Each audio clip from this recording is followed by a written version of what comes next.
Hello, this is Kent again, and we're going to be going over chapter 5 of being a citizen of heaven. And it be going over uh, starting a library and some books to start reading in the Bible. I'm asked on a regular basis how to start reading the Bible. I have a pattern that I teach and encourage in almost all cases. I have students begin with the book of Ephesians. For in the book of Ephesians, we're introduced to what we have obtained through the finished work of Jesus Christ. Then we would move on to the book of John, which introduces us to Jesus. And from there, we would move to Genesis, which introduces us to God and uh,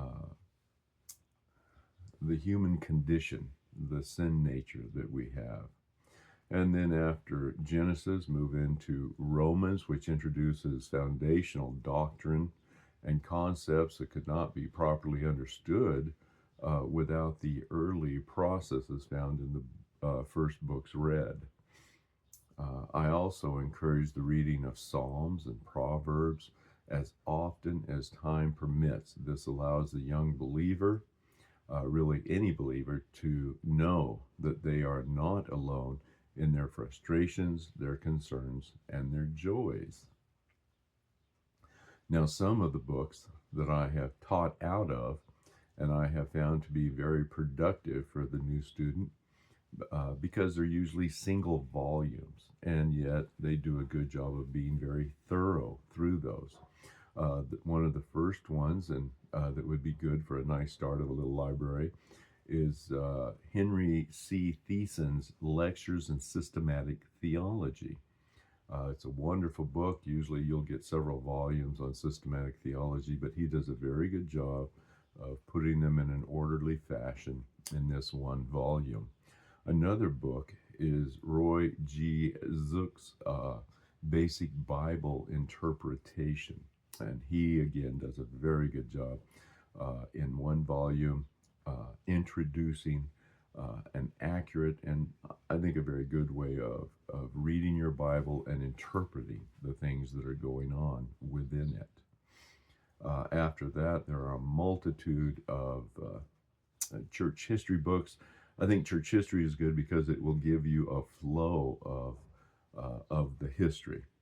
Uh, I have found in reading different history books that the theological stance of the individual writing the history will have an impact on how they view it and how they think it has gone accurately, uh, correctly, or incorrectly. There's no doubt that the Catholic historian is going to look at the Reformation totally different than a reformer would look at it. And so it's important to know your author and where they're coming from. But I think a good church history book is very important. One of the first ones, I think, in fact, the very first one I had ever obtained is a single volume by Earl Cairns, Christianity Through the Centuries. It's a nice book. It's thorough, thorough, and he gives you a great deal of information in just a small one volume book. There are several others that can be looked at, but that would come later as you find an interest in that.